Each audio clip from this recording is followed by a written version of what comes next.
war ended on a Thursday, or so they said. No one really knew what day it was anymore. The calendar had lost its meaning. What I remember most is the silence.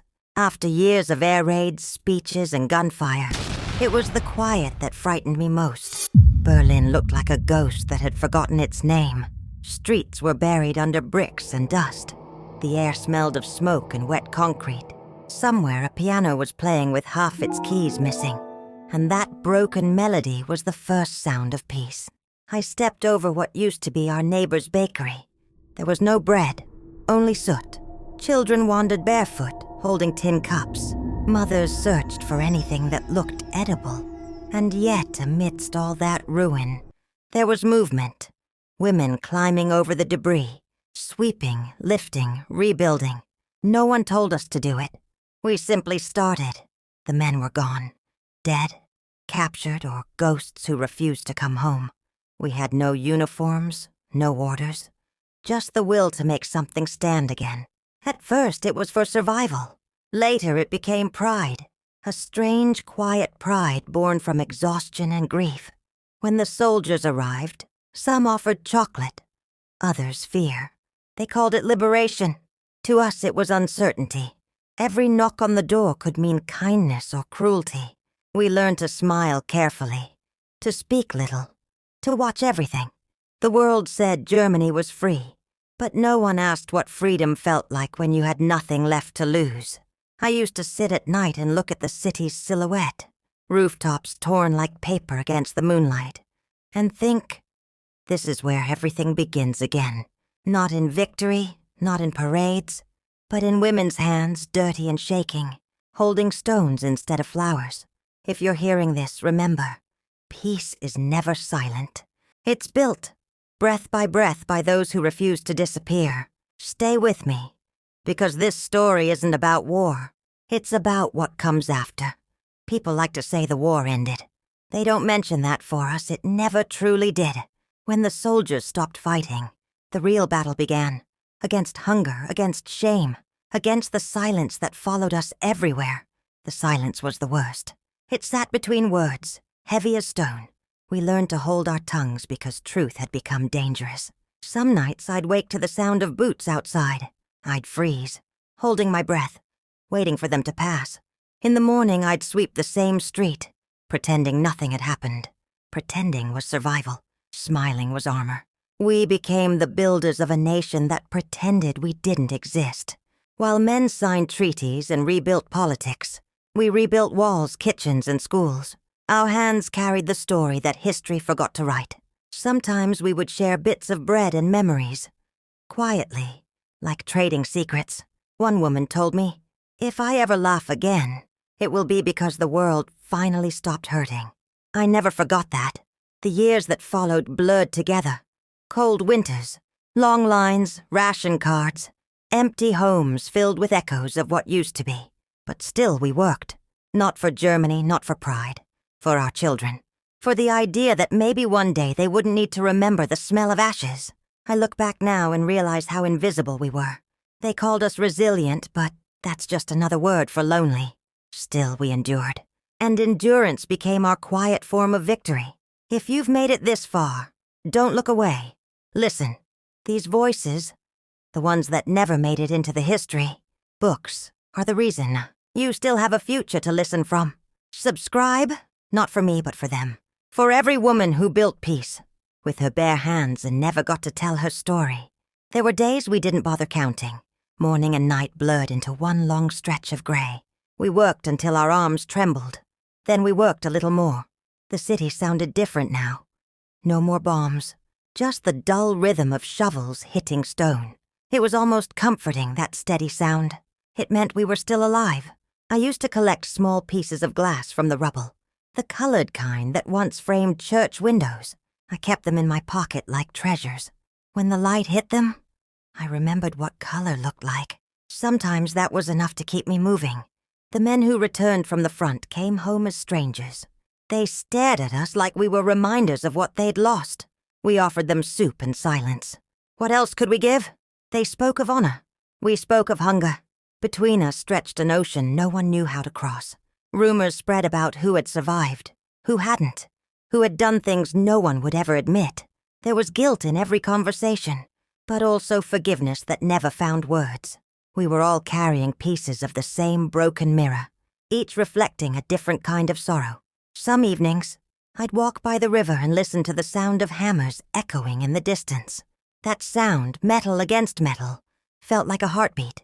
The city was breathing again. Slowly, painfully, but breathing. Children played among the ruins, building castles out of bricks that once belonged to homes. They laughed like the war had never existed. Their laughter was fragile, but it was real. I think that's when I began to believe we might survive this after all. Not as the people we once were, but as something new, harder, quieter, maybe even wiser. We no longer believed in grand speeches or perfect leaders. We believed in bread, in warmth, in hands that helped instead of hurt. History might never remember the sound of our shovels or the dust in our lungs, but that's where true freedom was born. Not in parades, but in the small, stubborn act of rebuilding what everyone else had given up on. Stay with me. The story isn't over yet. The hardest part was still to come. Years passed, and we built faster than memory could keep up. Streets filled with laughter again, shops reopened, and new flags waved where ruins once stood. They called it the economic miracle. We called it survival with better shoes. The world admired our progress but forgot our beginnings. They saw a reborn nation and not the hands that shaped it. The Rubble women became a symbol, but symbols don't bleed. The truth was less heroic and more human. We were tired. We smiled for photographs because it was easier than explaining the pain. When the country split, east and west, our silence split with it. In the east they said we were liberated. In the west they said we were redeemed. Neither word felt right. We were simply trying to raise children who wouldn't inherit our nightmares. The new governments wanted stories of hope, not of hunger.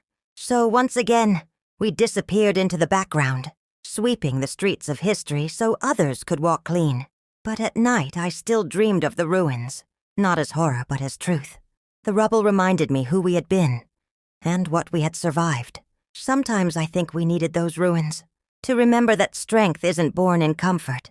I grew older, the city grew taller. The past became something whispered at kitchen tables, softened for the young. They looked at us with pity, not realizing we had given them everything. Our youth, our voices, our forgiveness. When I see them now, laughing in bright streets, I feel proud and a little sad. They don't know what it cost. Maybe that's the point. Maybe every generation should believe peace is natural, even if it never is. If you're listening to this, don't let our silence fade again. The world forgets too easily. Subscribe, share, remember. Because behind every war, there's a woman holding the world together with her bare hands. And someone needs to tell her story. There came a day when the sound of hammers no longer scared me. At first, every strike made me flinch. Each echo felt like another bomb. But slowly the noise became something else. A promise. Every nail, every wall rebuilt was proof that life refused to give up on us. I remember planting flowers where a bomb had once fallen. The soil was gray, dead almost, but I planted them anyway. A neighbor laughed softly and said, "Nothing will grow there." 2 weeks later, I saw a single sprout pushing through the dust. It was small, fragile, but alive. That's how we were too. Rooted in ruin, still reaching for light. The children grew faster than the buildings. Their laughter filled the cracks in our hearts. They didn't ask about the past, not at first. When they did, we gave them half-truths and quiet glances. How could we explain a world that had taught us to fear both victory and defeat? We told them stories of courage, of rebuilding, of endurance, and left the rest buried under the ashes. I used to wonder if silence was our curse or our protection. Maybe both. Some memories were too sharp to touch. But even without words, the lessons remained. We had learned what power really was.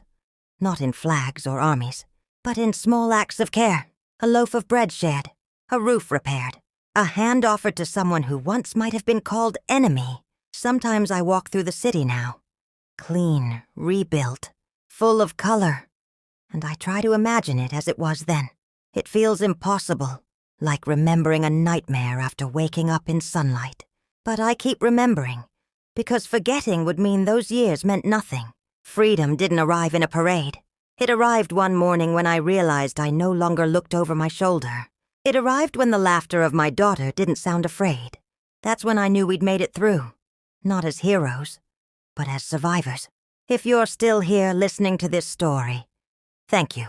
Stay with me. There's one last part you need to hear.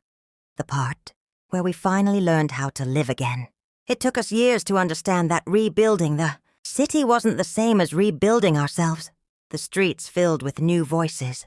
The walls gleamed with fresh paint. But inside, the memories stayed. We carried them like old photographs, folded deep in our pockets. Always there, even when we pretended they weren't. One afternoon, I met another woman from my street, someone I hadn't seen since the first days after the surrender. We sat on a bench, watching children play, and she said, "Do you ever think about it?" I didn't have to ask what she meant. We both knew. We sat in silence, the kind that says more than words. Then she smiled, tired but true. "Maybe surviving is enough," she said. Maybe she was right. Maybe surviving was our quiet miracle.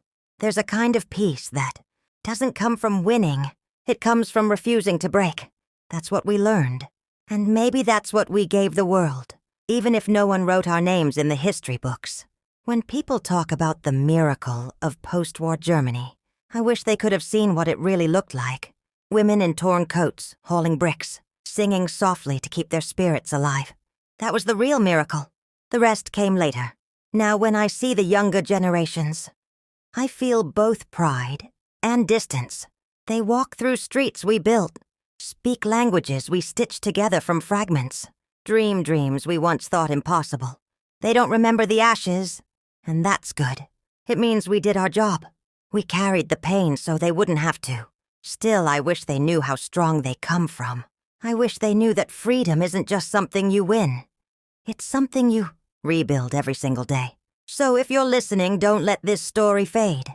Let it remind you that no matter how dark the world becomes, there's always someone out there clearing the rubble, planting flowers and believing in light again. And if you believe stories like this matter, if you want them to keep living, subscribe, not for me, but for every forgotten voice still waiting to be heard. Because history doesn't just happen.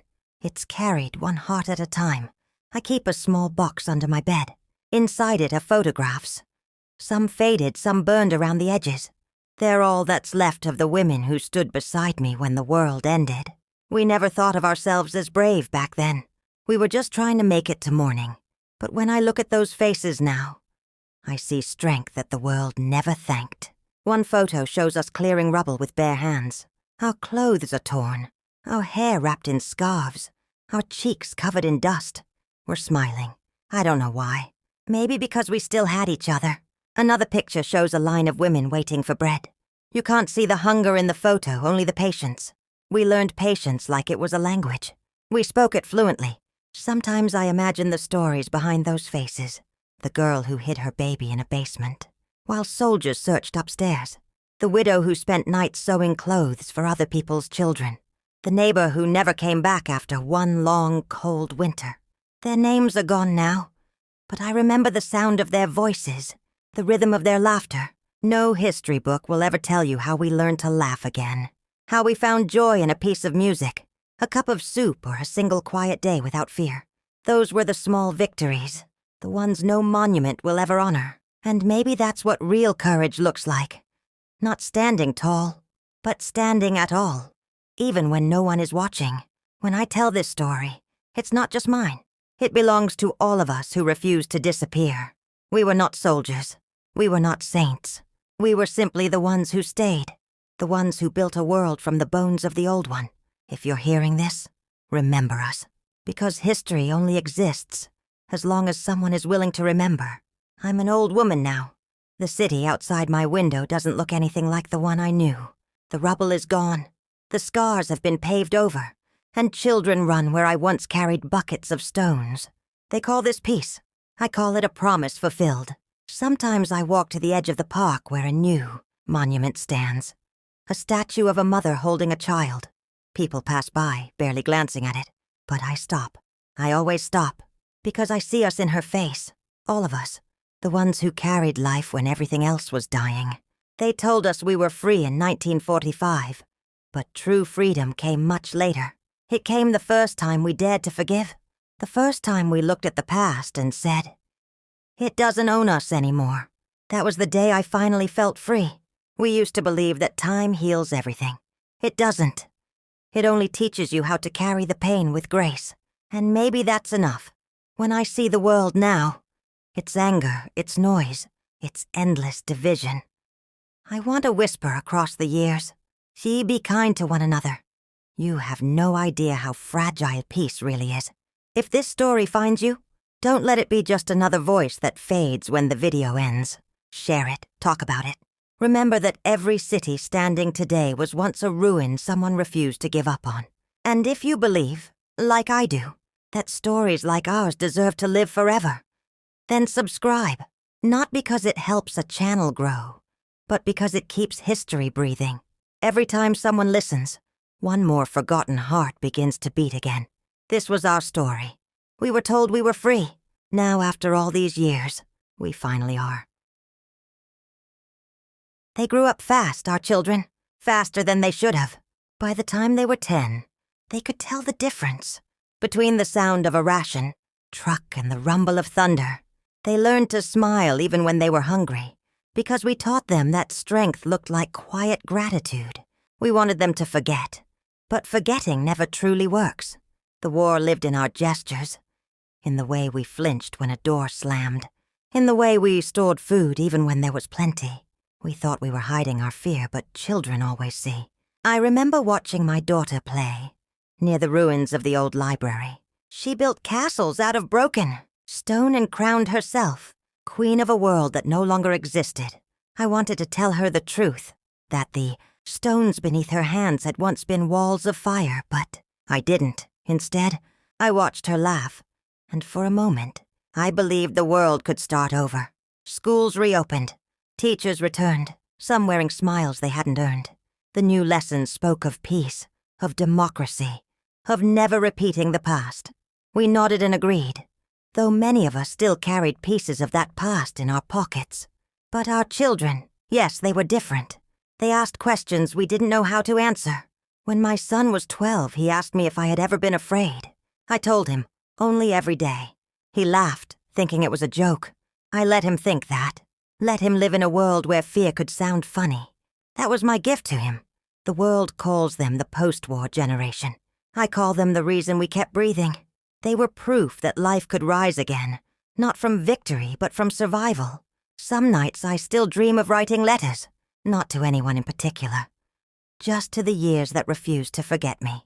I write to the woman I used to be, the one who still believed that kindness was a luxury. I tell her she was wrong. I write to the friend who vanished during the first winter of peace, telling her that the flowers we planted finally bloomed. And sometimes I write to the future, your time, hoping someone will read what we left unsaid. We didn't have therapists back then.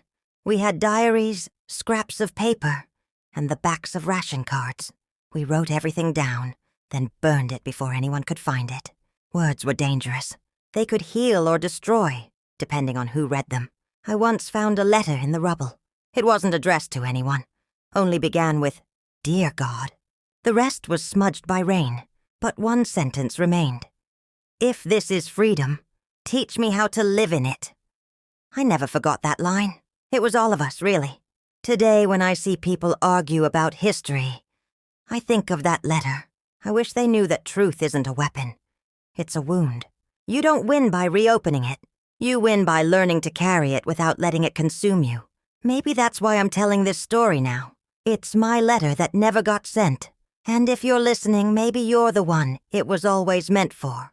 It was at a small cafe near Alexanderplatz. Someone had found an old gramophone, and for the first time since the surrender, music spilled into the street. Real music. Not marches or anthems, just a love song. I stood in the doorway, frozen. My hands were raw from work. My clothes still smelled of ash. But the melody, it felt like sunlight after years underground. A young man offered me his hand, and before I could think, I was dancing. We laughed, awkward, unsure, alive. Around us, other couples joined. their faces a mix of shyness and disbelief. We didn't know the steps. We only knew the feeling of movement. For a few minutes the war disappeared. The city was still broken, but our hearts weren't. After that night I realized something simple. Joy is also an act of rebellion. We had rebuilt walls and homes. But that evening we rebuilt our souls. Music filled the gaps that silence had left. Sometimes I tell people that freedom began the night we started dancing again, not with governments or treaties, but with one song, one heartbeat, one moment where we finally remembered what it meant to be human. There are parts of the story I still can't tell, not because I'm ashamed, but because some truths have no words strong enough to hold them. We saw things no one should have to see. We did things we never thought we could. There were moments when survival meant silence, and silence meant guilt. And even now, when I try to speak of it, my throat tightens, as if the past itself refuses to be voiced. But I've learned that hiding pain doesn't make it smaller. It makes it lonelier. That's why I tell what I can, even if it trembles. Because silence, left unchecked, turns into forgetting. There were women who disappeared not in death, but in memory. Those who lost everything. Family, faith, even the will to keep breathing. They deserve to be remembered too. If you're still here listening, I ask you something simple. When you see a world breaking, don't turn away. Don't wait for history to be written. Help rebuild it stone by stone, like we did. You don't need a war to practice courage. You just need compassion. When the wall went up, it felt like the war had returned in a different uniform. Brick by brick, they built another wound across our city. Families split overnight. Friends became strangers. The new governments called it progress, but to us, it was a reminder that peace built on division is only a pause. I had a cousin in the East. For 20 years, we wrote letters we couldn't send.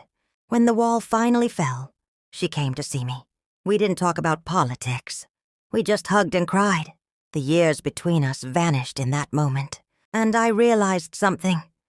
The world keeps drawing borders, but love keeps crossing them. Freedom, I've learned, is fragile. It needs care. It needs memory. And it begins again every time someone chooses empathy over fear. A few years ago, my granddaughter asked why I keep so many old things. An apron, a chipped cup, a cracked mirror. I told her they're reminders of a time when everything was fragile, and we learned to love it anyway. To her, they're just relics. To me, they're proof that we lived.